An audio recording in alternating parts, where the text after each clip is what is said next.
Welcome to civils forum. आज हम देखने वाले हैं क्लाइमेटोलॉजी में थर्ड वीडियो है क्लाइमेटोलॉजी का, जिसके अंदर हम प्रेशर एंड विंड सिस्टम देखेंगे। ठीक है, pressure and wind system again एक काफ़ी इंपॉर्टेंट टॉपिक है और क्लाइमेटोलॉजी अपने आप में पूरा चैप्टर ही काफ़ी इंपॉर्टेंट है। सबसे ज़्यादा क्वेश्चन यूपीएससी में जितने भी पूछे गए हैं अभी तक, उनमें सबसे ज्योग्राफी में सबसे ज़्यादा क्वेश्चन क्लाइमेटोलॉजी से ही पूछे गए, इसलिए हमने क्लाइमेटोलॉजी से स्टार्ट किया है। और ये वीडियो जो सीरीज चल रहा है, ये this is going to be very very important for you guys जो भी देख रहे हैं। You guys are lucky that you have found it, क्योंकि ऐसा कोई और सीरीज चल नहीं रहा है, इंटरनेट पे कहीं भी अवेलेबल नहीं है ये चीज़।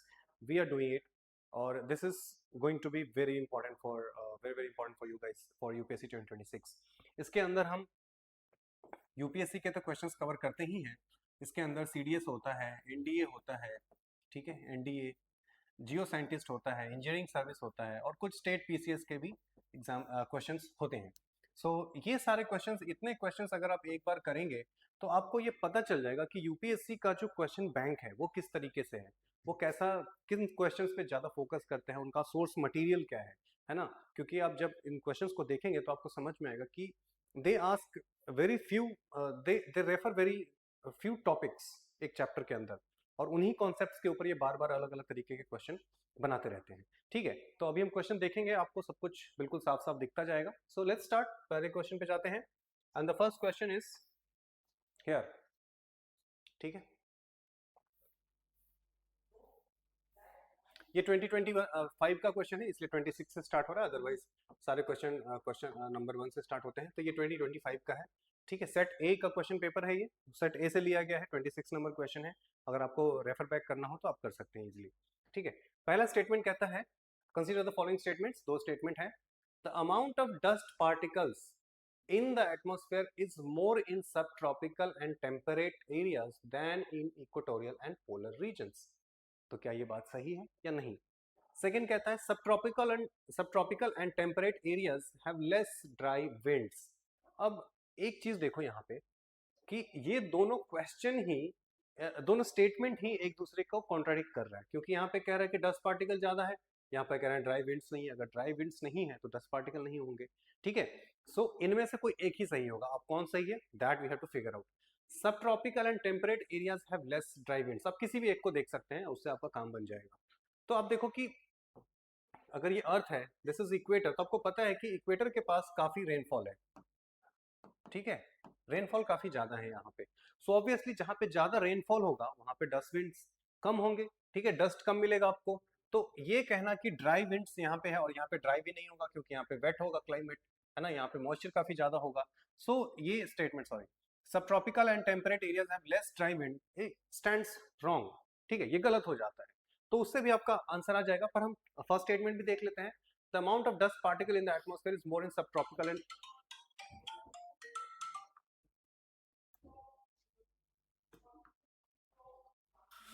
ओके सॉरी, बीच में कॉल आ गया, I forgot to put my phone on silent mode, right. यहाँ पे क्या है कि मॉइस्चर ज़्यादा होगा। जो टेम्परेट एरियाज हैं, sorry, subtropical and temperate areas हैं, यहाँ पे ये वाला जो एरिया है, इस एरिया में ड्राई विंड्स ज़्यादा होंगे, क्योंकि यहाँ पे हाई प्रेशर है, तो इसलिए यहाँ पे ड्राई कंडीशंस होते हैं, तो ड्राई विंड होगा। ड्राई विंड होगा तो डस्ट पार्टिकल्स काफ़ी ज़्यादा होंगे, राइट। इसलिए हम ये पहला स्टेटमेंट सही हो जाएगा और दूसरा स्टेटमेंट गलत हो जाएगा। तो पहला स्टेटमेंट सही और दूसरा गलत कहाँ पे है, ये है सी।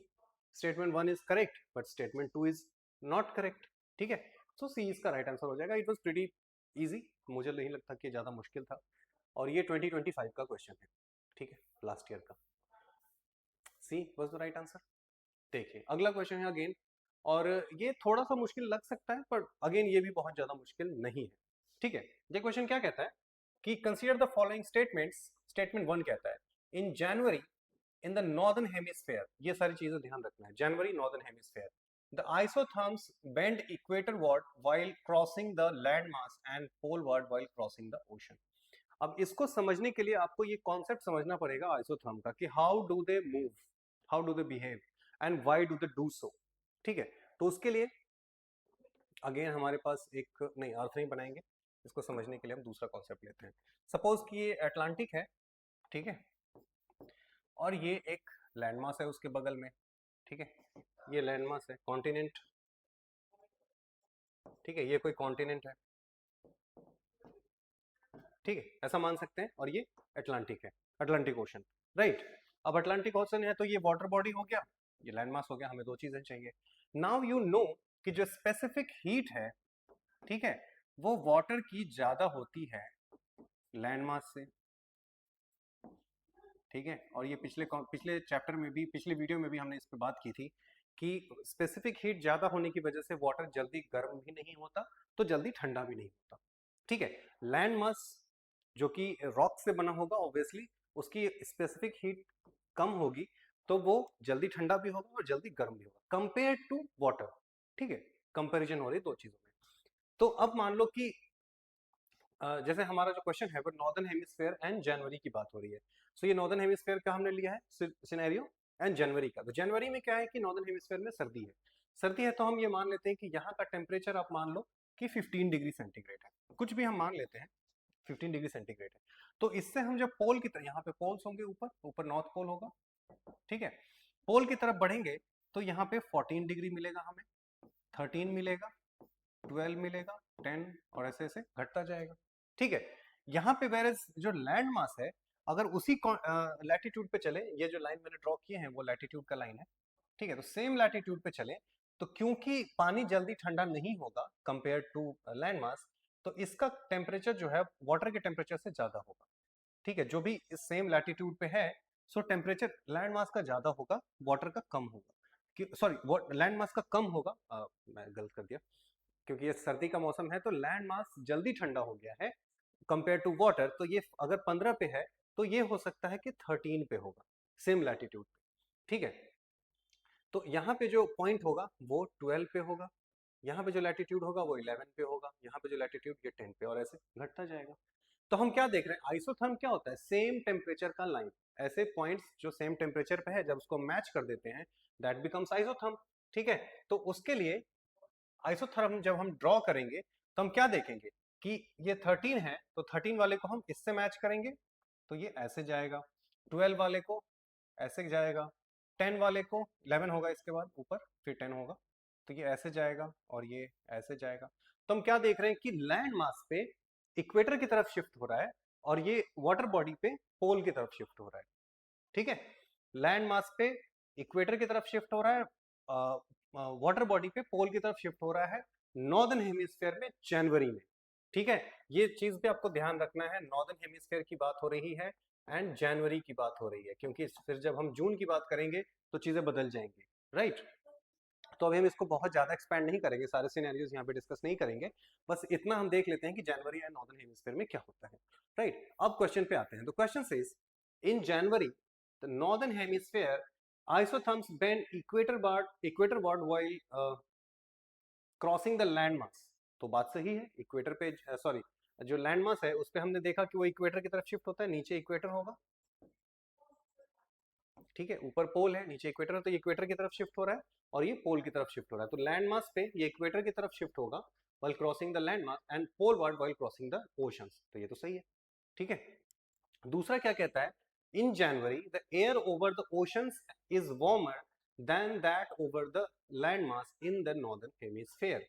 एयर की बात हो रही है, ठीक है, कि ओवर ओशन जो है एयर, यहाँ पे इसका टेम्परेचर ज्यादा है जो एयर यहाँ पे है, ठीक है, ये कह रहा है। सो दैट इज ट्रू, अगर लैंड मास ठंडा हो गया है, ठीक है, लैंड मास ठंडा हो गया है तो उसके ऊपर का जो एयर मास होगा वो भी ठंडा होगा, ठीक है। और अगर वाटर बॉडी अभी कंपैरेटिवली ठंडा नहीं है उतना, तो उसके ऊपर का जो एयर मास होगा वो भी उतना ठंडा नहीं होगा, ठीक है।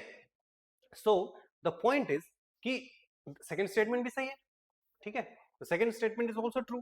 पर अब पूछ रहा है कि विच one of the following is correct in respect of the above statement. क्या ये करेक्ट एक्सप्लेनेशन है कि इसको ठंडा होने के पीछे the air over the ocean is responsible, ठीक है। ये क्वेश्चन इंपॉर्टेंट है, यहाँ पे ये पार्ट इंपॉर्टेंट है, and the answer is yes. यहाँ पे this is the right reason कि जिसकी वजह से ये ठंडा होगा, क्योंकि एयर मास भी वाटर बॉडी को ठंडा करेगा, एंड एयर मास जो लैंड के ऊपर होगा वो भी लैंड मास को ठंडा करेगा, क्योंकि एयर ही फाइनली ठंडा होता है, ठीक है। और एयर को लैंड मास भी ठंडा करेगा, इट्स गिव एंड टेक, ठीक है, एक दूसरे से रिलेटेड होते हैं ये, तो उस केस में ये सही हो जाएगा स्टेटमेंट भी, सेकंड स्टेटमेंट भी सही और करेक्ट एक्सप्लेनेशन भी माना जाएगा। तो इसका राइट आंसर ए होना चाहिए। अभी यूपीएससी ने इसका आंसर दिया नहीं है, बाकी कोचिंग ने भी इसका आंसर ए दिया है, एंड आई ऑल्सो फील कि इसका आंसर ए सही होना चाहिए। ठीक है, सो इसका राइट आंसर हो जाएगा ए, यानी कि दोनों सही है और करेक्ट एक्सप्लेनेशन भी है। ठीक है, सेकंड क्वेश्चन कहता है, अगला क्वेश्चन है जो 29 नंबर पे है, consider the following statements, without the atmosphere temperature would be well below freezing point everywhere on the earth surface. ठीक है, अगर एटमॉस्फेयर ना हो तो ये वेल बिलो फ्रीजिंग पॉइंट हो जाएगा everywhere on the earth surface. Heat absorbed and trapped by atmosphere maintains our planet's average temperature. Heat absorbed and trapped by the atmosphere maintains our planet's average temperature. This is greenhouse effect. ठीक है, यही तो green house effect है कि जो air temperature, जो air है वो लॉन्ग वेव टेरेस्ट्रियल रेडिएशन जो होता है अर्थ से, उसको ट्रैप करता है and it keeps the earth warm. Atmosphere actually works like, atmosphere जो है वो काम करता है एक्चुअली ब्लैंकेट की तरह। ठीक है, मैंने पिछले वीडियोस में भी ये सारी बातें की हैं कि जो एटमॉस्फेयर है वो अर्थ के ऊपर एज ए ब्लैंकेट काम करता है। जैसे आप ब्लैंकेट ओढ़ते हैं तो आपको गर्मी लगती है, सिमिलरली एटमॉस्फेयर जो है वो ब्लैंकेट की तरह काम करता है। आप अगर ब्लैंकेट हटा देंगे तो आपको ठंड लगेगी, एग्जैक्टली उसी तरीके से अगर एटमॉस्फेयर ना हो तो अर्थ ठंडा हो जाएगा, फ्रीज करेगा। ठीक है, so second statement is absolutely correct. Third statement कहता है atmosphere gases like carbon dioxide are particularly good at absorbing. That's true, CO2 ही तो है जो ग्रीन हाउस गैस का इतना बड़ा कंसर्न है। So third statement is also correct. So तीसरा भी सही हो गया। What about the first one? ठीक है, फर्स्ट वन के में दिक्कत यह है कि कुछ सारे कोचिंग इंस्टीट्यूट्स का कहना है कि ये ऑप्शन भी सही है। ठीक है, बट अगर if you look at it closely the first option is wrong. ठीक है, देखते हैं कैसे। जैसे मान लीजिए कि अर्थ है और इसके ऊपर एक एटमॉस्फेयर का ब्लैंकेट है। ठीक है, ये दिस इज आवर एटमॉस्फेयर और ये है हमारा यहाँ पे, सॉरी ये है यहाँ पे सन। ठीक है, अब सन से जो भी रेडिएशन आएगा वो एटमॉस्फेयर से तो पेनिट्रेट कर जाता है इजिली। यहाँ से जो लॉन्ग वेव टेरेस्ट्रियल रेडिएशंस होंगे वो फिर एटमॉस्फेयर उसको रोकता है और अर्थ को वार्म रखता है। Now there is no atmosphere तो ऑब्वियसली अर्थ विल फ्रीज। ठीक है, लेकिन कह रहा है कि everywhere it will freeze. Now that is not correct. ठीक है, वो स्टेटमेंट सही नहीं है एवरीवेयर, क्योंकि इस तरफ वाला जो एरिया होगा, ठीक है, वो ऑब्वियसली ठंडा हो जाएगा, राइट, क्योंकि यहाँ पे डायरेक्ट सनलाइट नहीं है। जहाँ पे नाइट है वहां पे अगर सपोज यहाँ पे इस तरफ नाइट होगा, सन यहाँ है तो यहाँ पे नाइट होगा। ठीक है, तो जहां पे भी नाइट होगा वो तो एरिया ठंडा हो जाएगा काफी, क्योंकि ये टेरेस्ट्रियल रेडिएशन को रोकने वाला तो कोई है नहीं। सो यहाँ पे फ्रीजिंग होगा। पर जो फेस अर्थ का सन को फेस कर रहा है, सन की तरफ है, डायरेक्ट सनलाइट आ रहा है, वो कैसे हो सकता है डायरेक्ट फ्रीजिंग कैसे हो सकता है? So everywhere is not the right statement. Everywhere की वजह से ये गलत हो जाता है। और वैसे भी जो लोग ट्रिक यूज करते हैं वो एवरीवेयर जैसी चीजों को देख करके उसको गलत कर देते हैं, तो उस बेसिस पे आप इसको गलत कर सकते थे। ठीक है, पर मैं उन सारे ट्रिक्स को फॉलो नहीं करता, इसलिए आई प्रॉपरली डू इट। सारे कंक्लूजन्स, सारे लॉजिक प्रॉपर होने चाहिए, तभी आंसर को सही या गलत माना जा सकता है। So first is wrong and 2, 3 सही है, तो इसलिए इसका आंसर डी होना चाहिए। पर कई सारे मैंने कोचिंग का देखा है कि उनका आंसर सी दिया, उन्होंने 1, 2, 3 तीनों को सही माना है। नाउ इट डिपेंड्स कि अब यूपीएससी इसका क्या आंसर देती है। ठीक है, but my answer is D, 2 and 3 only. ठीक है, फर्स्ट इज रॉन्ग। ये कोचिंग का आंसर सी है। आप देख सकते हो, मैं नाम नहीं लूंगा कोचिंग का, आप क्रॉस चेक कर सकते हो। ठीक है, अगला देखते हैं। Consider the following statements, scientific study suggest that a. अब देखो इस तरीके का जो 3 स्टेटमेंट वाला जो क्वेश्चन है ना, इसमें पहला स्टेटमेंट सही माना है। ठीक है, ये इन्होंने एक नया टाइप इंट्रोड्यूस किया यूपीएससी ने। तो इसमें जो फर्स्ट टाइप है, फर्स्ट स्टेटमेंट है इज ऑलवेज ट्रू। जैसा ऑप्शन बनाया गया है उसके according first statement is always true.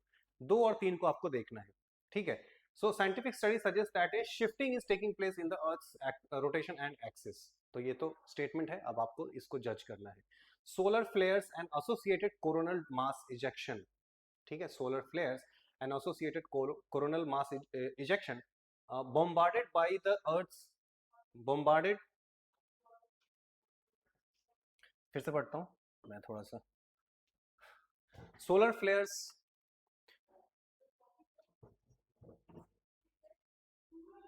solar flares and associated coronal mass ejection bombarded the Earth's outermost atmosphere with tremendous amount of energy. ठीक है, पहला स्टेटमेंट है. सेकंड स्टेटमेंट एक्चुअली थर्ड कहता है as the earth's polar ice melts the water tends to move towards the equator. अब इस दोनों statement में से कौन कौन सही है और कौन इसको एक्सप्लेन करेगा, that is the option. Option में से हमें वही चूज करना है. ठीक है, अब देखते हैं सोलर मास इजेक्शन की वजह से क्या अर्थ की जो पोल है उसमें शिफ्टिंग होगी, that is the point. Now solar mass ejection जो होता है उसमें कोई मास नहीं होता, दे आर चार्ज पार्टिकल्स. ठीक है, ऑब्वियसली उसमें मास होगा but they are not that big कि अर्थ की रोटेशन को, रोटेशन मतलब एक्सिस शिफ्ट करने का मतलब है कि मोमेंट ऑफ इनर्शिया चेंज करना अर्थ का, तभी एक्सिस शिफ्ट होगा. ठीक है, मोमेंट ऑफ इनर्शिया अर्थ का चेंज. अब मोमेंट ऑफ इनर्शिया अगर आपको हैवी लग रहा है तो जस्ट ये समझिए कि अगर कोई ऑब्जेक्ट मूव कर रहा है तो उसका अगर एक्सिस, जिस एक्सिस के अराउंड मूव कर रहा है उसको अगर शिफ्ट करना है तो उसको काफी फोर्स लगेगा साइड से, या फिर उसका मास डिस्ट्रीब्यूशन हो जाए फिर से, तभी एक्सिस शिफ्ट हो सकता है, अदरवाइज इट्स नॉट पॉसिबल. ठीक है, सो जो फर्स्ट ऑप्शन है कि सोलर मास इजेक्शन की वजह से एक्सिस शिफ्ट हो जाएगा इज नॉट ट्रू. ठीक है, सो पहला स्टेटमेंट हो गया गलत. मतलब ये देखो, ये सही है कि सोलर मास इजेक्शन होता है और अर्थ के एटमॉस्फेयर में वो ट्रेमेंडस अमाउंट ऑफ एनर्जी रिलीज करता है, सो दैट्स ट्रू, बट ये इसको एक्सप्लेन नहीं कर रहा. सेकंड कहता है, अगला स्टेटमेंट है as the earth polar ice melts the water tends to move towards the equator. That is also true, क्योंकि आइसबर्ग्स मेल्ट होंगे तो वाटर जो है वो मेल्ट होकर पहुंचेगा इक्वेटर की तरफ. ठीक है, और मास डिस्ट्रीब्यूशन जो है अर्थ के ऊपर वो चेंज होगा, क्योंकि जो मास फिक्स था पोलर आइस पे, आइस कैप की, जैसे आइस कैप के फॉर्म में पोल्स पे, वो शिफ्ट होकर के अब इक्वेटर की तरफ आएगा तो मास डिस्ट्रीब्यूशन होगा, तो यहाँ पे एक्सिस शिफ्ट हो सकता है. So again this statement is true and also explains this. अब देखते हैं इसमें both statement 2 and 3 are correct and both of them explain नहीं. दोनों सही है पर एक्सप्लेन दोनों नहीं करते हैं. Both statement one true but only one of them, so B इसका राइट आंसर हो जाएगा. दोनों सही है पर उसमें से कोई एक ही एक्सप्लेन कर रहा है, right. So this is the right answer. Only one statement 2 and 3 is correct, नहीं, यहाँ पे ये दोनों गलत हो जाएंगे. So B is the right answer. और ये एक सुंदर सा सवाल है. आई थिंक मुझे लगता है ऐसे क्वेश्चंस और नए नए टाइप के क्वेश्चंस इंट्रोड्यूस करने चाहिए यूपीएससी को, जिससे थोड़ा मजा भी है सॉल्व करने में. ठीक है, so B is the right answer. Coriolis force के ऊपर ये सीएसई 2024 में पूछा गया है. क्या पूछ रहा है? With reference to Coriolis force which of the following statements is are correct. Coriolis force के ऊपर पूछा जा रहा है. ठीक है, अब देखो कोरियोलिस फोर्स जो है उसको मैं एफसी लिख देता हूं, is directly proportional to velocity. जितनी ज्यादा वेलोसिटी उतनी ज्यादा फोर्स. कोरियोलिस फोर्स होता क्या है उसके लिए जस्ट मैं बता दूं. सपोज ये अर्थ है, ये इक्वेटर है, और यहां से सपोज कि कोई एयर फ्लो हो रहा है ऐसे, तो अर्थ क्योंकि वेस्ट टू ईस्ट जाता है तो अर्थ का मूवमेंट क्या है, ऐसे है. ठीक है, तो ऑब्वियसली जो एयर फ्लो हो रहा है इस पे और अर्थ ऐसे मूव कर रहा है तो एयर इस तरफ ट्विस्ट हो जाएगा, पीछे छूट जाएगा ना. तो इसको एक्सप्लेन करने के लिए कोरियोलिस फोर्स का नाम दिया गया. Coriolis force is not actually real force, it's a pseudo force. Pseudo force जैसे centrifugal force is also a pseudo force, उस तरीके से Coriolis force is also a pseudo force. Pseudo force वो होते हैं जो न्यूटन के फ्रेम ऑफ रेफरेंस में नहीं फिट हो सकते, उसको नॉन इनर्शियल फ्रेम बना देते हैं, जिसकी वजह से हम उसको स्यूडो फोर्स कहते हैं, राइट. इतना एक्सप्लेनेशन काफी होगा, इससे ज्यादा नहीं जाएंगे. सो जितना फास्ट एयर का मूवमेंट होगा, वेलोसिटी होगी, उतना तेज ये घूमेगा. ठीक है, लेफ्ट की तरफ, और राइट साइड में सदर्न हेमिस्फेयर में, सॉरी ओ यहाँ पे मैंने कुछ गलत कर दिया. नॉर्दर्न हेमिस्फेयर में ये राइट साइड को मूव करेगा, सदर्न हेमिस्फेयर में ये लेफ्ट को.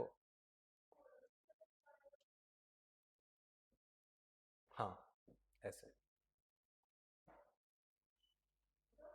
या true.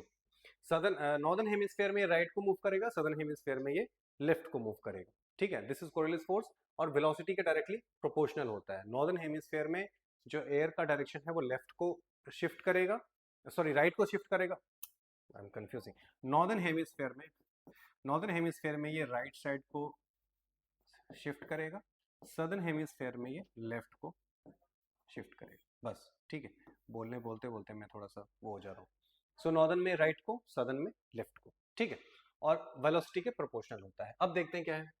It increases with increase in wind velocity, so that is true. Wind velocity जितनी तेज होगी उसकी फोर्स उतना ही ज्यादा होगा, ठीक है। सो पहला सही है।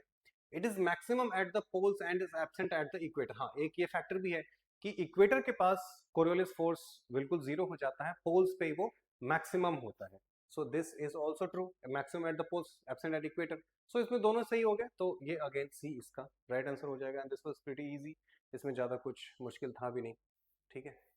हाँ, इस इंसान ने जास्पार्ट गास्पार्ट गुस्ताव दी कोरियोलिस, इसी ने ये फोर्स दिया था, इसको डिफाइन किया था, जिसकी वजह से कोरियोलिस फोर्स इसको कहा जाता है, ठीक है। कोरियोलिस फोर्स जो है वो प्रोपोर्शनल होता है वेलोसिटी के, इक्वेटर पे जीरो होता है, पोल्स पे मैक्सिमम होता है, ठीक है। और नॉर्दर्न हेमिस्फेयर में ये राइट को शिफ्ट करेगा, राइट को, और सदर्न हेमिस्फेयर में ये लेफ्ट को शिफ्ट करेगा। बस दैट्स इट, इतना ही इंफॉर्मेशन आपको ध्यान रखना है कोरियोलिस फोर्स से, ज्यादा इससे ज्यादा कुछ पूछेगा ही नहीं। यही सारा चीज है कोरियोलिस फोर्स के अंदर, ठीक है। नेक्स्ट आते हैं, which of the following is are correct inferences from isothermal maps of the month of January। अब देखो 2024 में ये आइसोथर्म के ऊपर पूछा गया है, और 25 में भी हमने देखा कि आइसोथर्म के ऊपर एक क्वेश्चन पूछा गया है, ठीक है। सो इससे क्या पता चलता है, आइसोथर्म्स इज वेरी इंपॉर्टेंट, ठीक है। जब भी आप पढ़ रहे हो इस चैप्टर को, क्लाइमेटोलॉजी को, तो उसमें आइसोथर्म्स पे आपको एक स्पेशल ध्यान देना चाहिए रिवाइज करते समय। This is the main thing I want to highlight here through this series, कि आपको किस चीज पे ज्यादा ध्यान देना है। ये रिवीजन के टाइम पे आपको काफी हेल्प करेगा, राइट। प्लस आप जो कॉन्सेप्ट जरूरत की चीजें हैं वो भी मैं यहाँ पे एक्सप्लेन कर रहा हूँ, तो आपका रिविजन भी हो जाएगा पूरा का पूरा, ठीक है। अब देखो क्या कहते हैं यहाँ पे, the isotherm deviate to the north over ocean and to the south over continent. अब ये पढ़ते समय आपको ये भी ध्यान रखना है कि कब की बात हो रही है, तो ये जनवरी की बात हो रही है, और नॉर्दर्न हेमिस्फेयर की बात होगी शायद, नॉर्दर्न हेमिस्फेयर की बात करिए कि नहीं। Which one of the following is are correct influence isothermal maps in month of January isotherms deviate to the north over the ocean and south over the continent। इसमें इस चीज की बात ही नहीं करी है कि कौन सा कॉन्टिनेंट है, ठीक है। तो अब हम सदर्न कॉन्टिनेंट सदर्न हेमिस्फेयर की बात करेंगे, ठीक है, और वहां पे देखना चाहते हैं कि क्या वहां पे भी ऐसी बात हो रही है, क्योंकि इसने नॉर्थ एंड साउथ की बात करी है। और जैसे इक्वेटर वार्ड और पोल वार्ड में तो वो सही हो जाता दोनों के लिए, पर नॉर्थ एक ही है ऊपर की तरफ और साउथ नीचे है, तो उस केस में सदर्न हेमिस्फेयर में मे बी चल चेंज हो जाए। लेट्स सी, हम उसको करेंगे सेकंड, पहले तो उसी को कर लेते हैं देन ओके। तो ये मान लीजिए कि आपका अगेन एक वाटर बॉडी है, ठीक है, एंड ये है आपका लैंड मास, ये वाटर बॉडी और ये लैंड मास, जनवरी है, ठीक है। और यहाँ पे isotherm deviate to the north over ocean and to the south over the continent, इसमें सदर्न हेमिस्फेयर की बात नहीं करी है, हमने नॉर्दर्न हेमिस्फेयर का देखा था। तो सदर्न हेमिस्फेयर में जब हम जाएंगे और जनवरी की बात करेंगे, तो जनवरी में सदर्न हेमिस्फेयर में गर्मी होगी, ठीक है। जैसे सर्दी है नॉर्दर्न हेमिस्फेयर में, तो सदर्न में गर्मी होगी, गर्मी होगी तो लैंड मास ज्यादा गर्म हो जाएगा कंपेयर टू वाटर बॉडी, ठीक है। तो ज्यादा गर्म होगा, इसका मतलब हम एक लैटिट्यूड लेते हैं यहाँ पे, तो ऑब्वियसली यहाँ पे अगर 15 डिग्री सेंटीग्रेड है तो यहाँ पे 16 या 17 होगा सेम लैटिट्यूड पे, क्योंकि ये ज्यादा गर्म होगा, क्योंकि ये लैंड मास है, ठीक है, ओके। अब यहाँ पे 16 होगा, 17 सॉरी पोल की तरफ जाएंगे तो कम होगा टेम्परेचर, बढ़ेगा नहीं, पोल की तरफ जाने से टेम्परेचर कम होता है, तो हम टेम्परेचर कम कर देते हैं। नीचे पोल है, ठीक है, यहाँ पे पोल्स है, यहाँ पे इक्वेटर है, ठीक है, तो यहाँ पे टेम्परेचर कम होगा।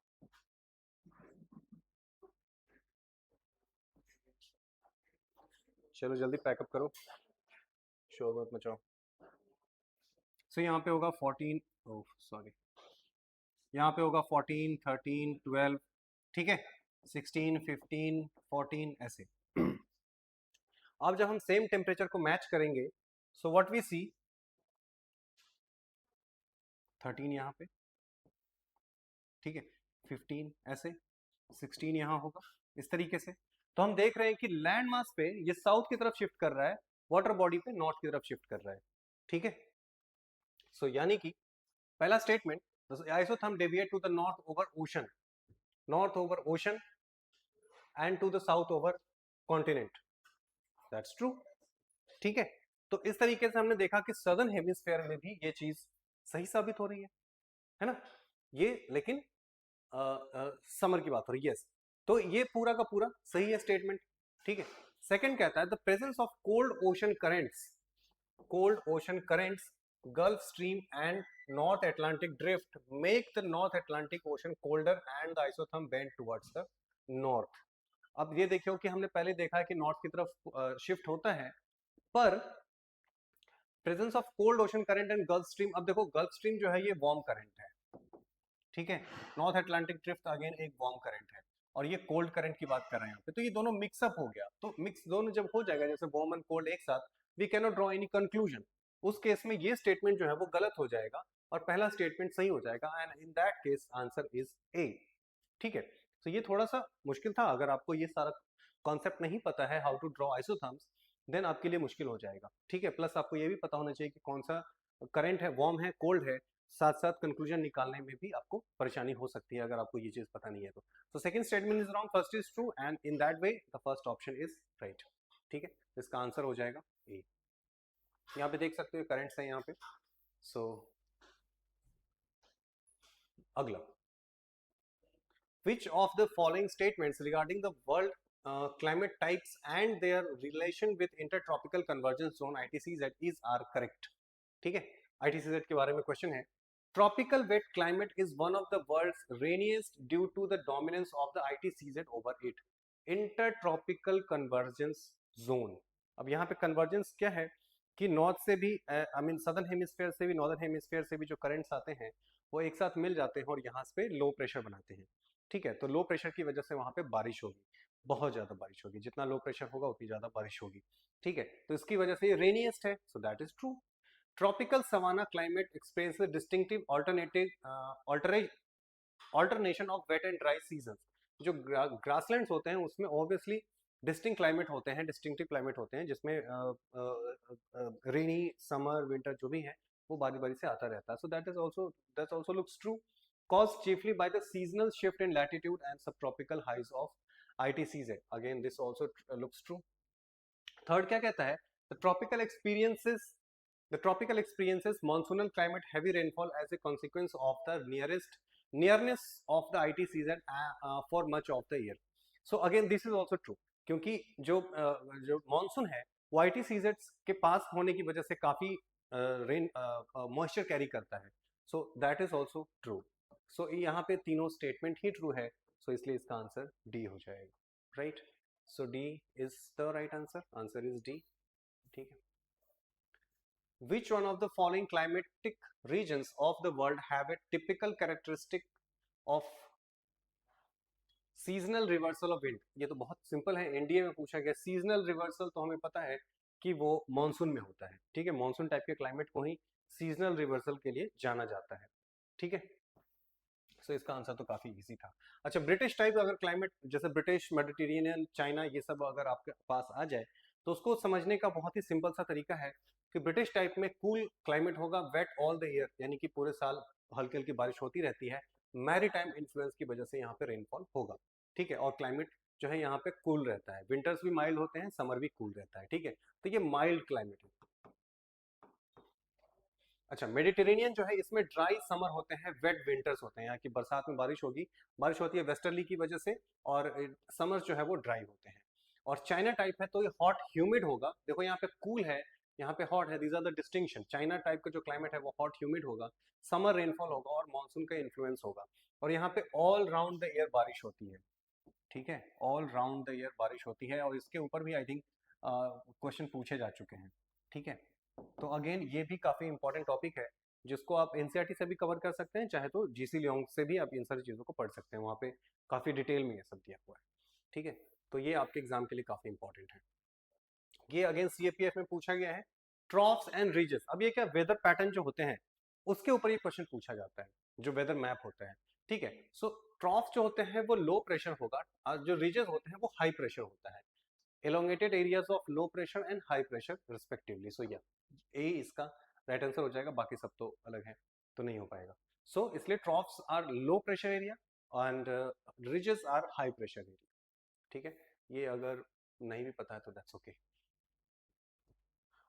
विच one of the following statements about the Coriolis force, again Coriolis force पे आ गया सीडीएस में। देखो तो यूपीएससी कैसे एक ही टॉपिक से कई बार क्वेश्चन पूछती हैं अलग अलग एग्जाम्स में, ठीक है।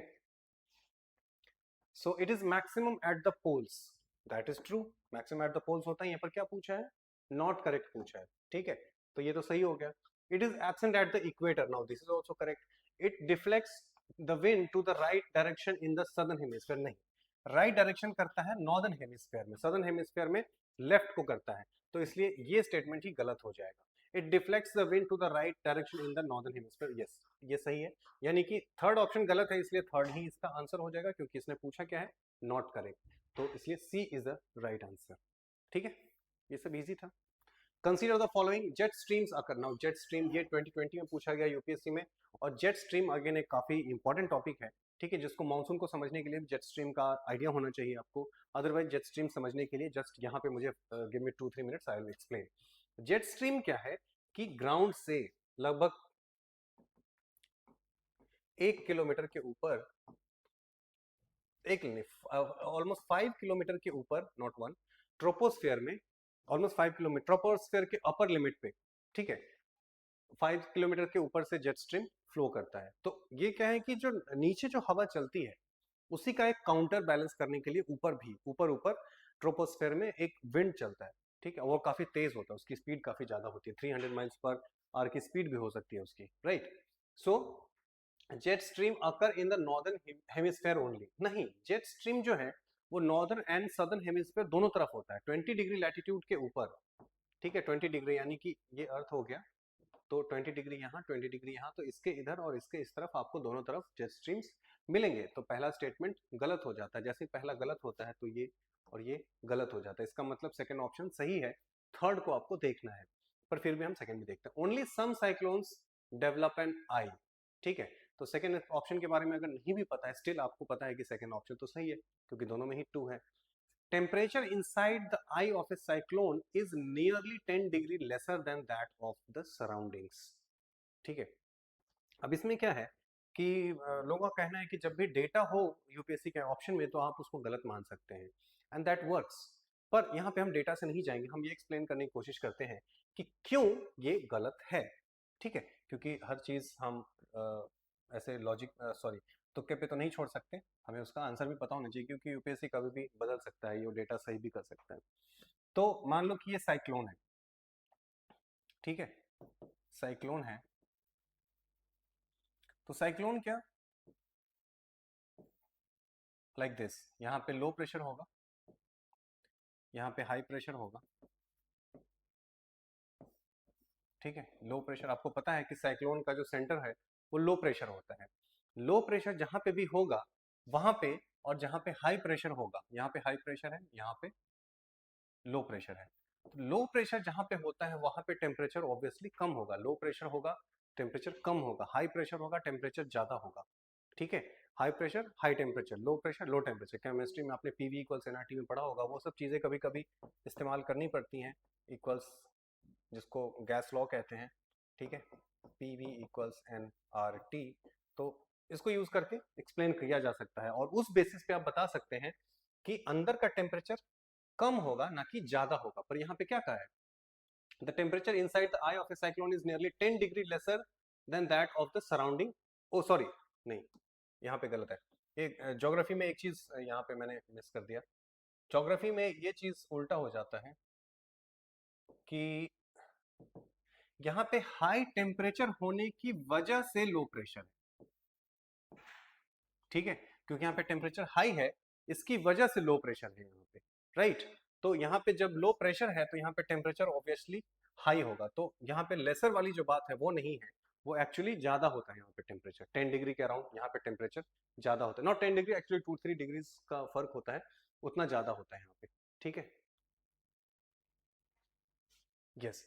सो अंदर आई में जो साइक्लोन का आई है वहां पे टेम्परेचर ज्यादा होगा, एंड ऑन दैट बेसिस ये गलत हो जाएगा, so first option is wrong, second is true, तो only second is true, third is wrong, ठीक है, अदरवाइज अगर आपको वैसा ट्रिक यूज करना है कि डेटा है तो वो गलत हो जाता है, it's up to you, take your risk, otherwise you should understand कि ऐसा क्यों है। ठीक है, ये चीज हमेशा ध्यान रखना कि ज्योग्राफी में ये चीज थोड़ी उल्टी हो जाती है, क्योंकि आपको हमेशा लगेगा कि जहाँ पे हाई प्रेशर है वहां पे हाई टेम्परेचर भी होना चाहिए, राइट, बट दैट जहाँ पे लो प्रेशर है वहां पे लो टेम्परेचर होना चाहिए, but that is not the case, क्योंकि यहाँ पे लो टेम्परेचर की वजह से, सॉरी, हाई टेम्परेचर की वजह से लो प्रेशर होता है। जैसे इक्वेटर के पास हाई टेम्परेचर है, उसकी वजह से वहां पे लो प्रेशर है, राइट। सो ये चीज आपको ध्यान रखना है, वो चीज सी इसका right answer. In the Hadley cell thermal circulation air rises up and finally descends. अब देखो, एयर जहां से उठ रहा है वहां पे लो प्रेशर होगा, और जहां पे डिसेंड हो रहा है वहां पे हाई प्रेशर होगा। Now see, inter tropical convergence zone, यहाँ पे लो प्रेशर होता है, वह इक्वेटर के पास है। डोलड्रम्स अगेन लो प्रेशर का एरिया है। सब ट्रॉपिकल हाई प्रेशर, ये हाई प्रेशर ही दिखा रहा है, तो इसलिए इसका आंसर ही सी हो जाएगा। इक्वेटोरियल ट्रॉप्स, ट्रॉप्स का मतलब अगेन लो प्रेशर होता है, तो इसलिए सिर्फ ये सारे के सारे लो प्रेशर है, सिर्फ सी ही ऐसा है जिसमें हाई प्रेशर है। CDS 2020 में पूछा गया है, ठीक है। सो अगेन ये भी एक कॉन्सेप्चुअल क्वेश्चन था, जिसको आप, ये हेडली सेल है, जिसको आप देख करके, ये पीडीएफ भी आपको मिल जाएगा। अदरवाइज अगर पीडीएफ नहीं मिल पा रहा तो you can take a screenshot, जिस चीज का भी चाहें, और वो आपके लिए हेल्पफुल होगा। In the region of eastern shore of Adriatic Sea, a cold and dry wind blowing down from the mountain is known as। अब देखो, ये एड्रियाटिक सी की बात हो रही है, ठीक है, और वहां से जो Adriatic Sea, cold and dry wind blowing down from the mountain is known as. तो इसमें चार ऑप्शन है, mistral, bora, bise and blizzard. तो आपको इन सारे लोकल विंड्स पे, आप एक चीज और ध्यान देंगे कि जो सीडीएस वगैरह इंडिया के जो एग्जाम्स हैं, या फिर और भी सारे जो दूसरा पार्ट होगा इसका, उसमें आप ध्यान देंगे कि लोकल विंड्स के ऊपर बहुत सारे क्वेश्चन बनाए गए हैं, ठीक है। तो local winds are also very very important, और उस केस में आपको ये लोकल विंड्स के बारे में पता होना चाहिए। सो जैसे बोरा है वो क्या है, मिस्ट्रल है वो क्या है, बाइज है वो क्या है, ब्लिजर्ड है वो क्या है। टेक ए स्क्रीनशॉट, आप इसका स्क्रीनशॉट लेकर के रख लीजिए, ठीक है, और इससे आपको पता चल जाएगा कि कहाँ पे आपको क्या यूज करना है और कौन सा लोकल विंड कहाँ पे होता है। दैट इज वेरी इंपॉर्टेंट, ये आपको काम आएगा। और इसका आंसर बी है, जो कि बोरा है, ठीक है। सो ये इससे आपको हेल्प मिलेगा। अगला है एनडीए का क्वेश्चन पूछा गया 2020 में, विच one of the following is the natural vegetation of south east China. South east China के बारे में पूछा गया है, और मुझे लगता है यहाँ पे थोड़ा सा मुश्किल आपको हो सकता था अगर आपने प्रॉपरली अच्छे तरीके से नहीं पढ़ा है, क्योंकि साउथ ईस्ट चाइना का मतलब आप समझोगे इक्वेटोरियल एरिया होगा, तो वहाँ पे ट्रॉपिकल ब्रॉडलीफ एवरग्रीन फॉरेस्ट होना चाहिए, ठीक है। पर जो चाइना टाइप का जो क्लाइमेट है, साउथ ईस्ट चाइना का जो है, वहाँ पे चाइना टाइप का क्लाइमेट है, और वहाँ पे सब ट्रॉपिकल क्लाइमेट है, ट्रॉपिकल क्लाइमेट नहीं है। वहाँ पे बारिश होती है, पर इक्वेटोरियल फॉरेस्ट जैसी बारिश नहीं होती, तो इसलिए वहाँ पे जो आंसर है इसका सब ट्रॉपिकल ब्रॉडलीफ एवरग्रीन फॉरेस्ट होगा। एवरग्रीन फॉरेस्ट होगा बट सब ट्रॉपिकल होगा, यानी कि बारिश वहाँ पे ट्रॉपिकल एरिया से, यानी कि इक्वेटर वाले एरिया से कम होती है, ठीक है। ये आप ध्यान रख सकते हो। मेडिटेरेनियन सी में स्क्लेरोफिल होता है। स्क्लेरोफिल का मतलब होता है वैसे पेड़ जिनके पत्ते काफी स्ट्रॉन्ग हैं, वैक्सी हैं, ठीक है, वो होते हैं स्क्लेरोफिल्स। ब्रिटिश टाइप में आपको टेम्परेट डेसिडुअस फॉरेस्ट मिलेगा। चाइना टाइप में आपको सब ट्रॉपिकल एवरग्रीन ब्रॉडलीफ मिलेगा। इक्वेटोरियल एरिया में ट्रॉपिकल एवरग्रीन मिलेगा, ठीक है। तो this is going to be helpful, आप इसका स्क्रीनशॉट लेकर के रख सकते हैं, दिस विल हेल्प यू, ठीक है। Which one of the following countries is called the country of winds? Now this is NDA 2020 में पूछा गया, country of winds। country of winds कहते हैं डेनमार्क को, ठीक है। क्यों कहते हैं? क्योंकि इसने 2030 का टारगेट रखा है फॉसिल फ्री होने का, फॉसिल फ्री, और यहाँ पे विंड एनर्जी काफी ज्यादा है, तो विंड एनर्जी को इस्तेमाल करके ये फॉसिल फ्री होने का टारगेट रखा है इन्होंने 2030 तक, तो इसलिए ये इसको कंट्री ऑफ विंड्स कहा जाता है, ठीक है। काफी यहाँ पे विंड एनर्जी को हार्नेस करने की काफी अपॉर्चुनिटी है। Which one of the following is a cold local wind, cold local. अब देखो, लू तो हॉट विंड है, ठीक है, मिस्ट्रल के बारे में छोड़ दो, चिनूक, चिनूक भी एक हॉट विंड है, एंड सांता आना भी अगेन एक हॉट विंड है, ठीक है, जो कि सांता आना, नॉट आरा, सांता आना जो कि मेसोपोटामिया में। Mistral is a cold wind जो कि फ्रांस में होता है, ठीक है। सो इसलिए ये इसका राइट आंसर होगा सी, ठीक है। जो यहाँ पे डिटेल है आप इसका स्क्रीनशॉट लेकर के रख लीजिए ताकि आपको काम आएगा, राइट। डोलड्रम्स, इक्वेटोरियल, हाँ, डोलड्रम्स क्या है? डोलड्रम्स क्या है? Equatorial calms. डोलड्रम क्या है? इक्वेटर के पास का, ये सपोज अर्थ है, तो इक्वेटर के पास का जो काम एरिया है, लो प्रेशर एरिया है, जिसको डोलड्रम कहा जाता है, 5 डिग्री का 5 डिग्री ऊपर 5 डिग्री नीचे का जो एरिया है जिसको डोलड्रम कहा जाता है. सो इक्वेटोरियल काम्स, यस. काम and light winds, yes. Roaring 40 का मतलब ही होता है 40 डिग्री लैटिट्यूड के ऊपर है, ठीक है. और डोलड्रम्स जो है वो इक्वेटर के पास होते हैं. तो 3 आउट हो जाएगा, 3 3 3. सो 1 2 4 इसका राइट आंसर हो जाएगा, ठीक है. इस तरीके से आप इसको आंसर कर सकते थे. नेक्स्ट देखते हैं, इसका आंसर ये है, विच of the following not correctly matched. ठीक है, करेक्टली मैच्ड कौन सा इसमें नहीं है, राइट. नाउ देखो यहाँ पे क्या है, सांता आना कैलिफोर्निया में यूएसए, सांता आना. हबूब सूडान में है, अफ्रीका में. यामो जापान में है. मिस्ट्रल फ्रांस में होता है, ठीक है, ना कि ऑस्ट्रेलिया में. तो इसलिए ये गलत है, D. D is the right answer. और आप देख रहे हो कि बार बार यहाँ पे लोकल विंड्स पे कई सारे क्वेश्चन आ रहे हैं. So local winds are also very very important जब आप यूपीएससी का पेपर दे रहे हैं. ये सारे आप इसमें देख सकते हो, डिटेल मैंने यहाँ पे डाल दिया है. चाहिए तो take a screenshot. Which of the following not true in reference to air mass.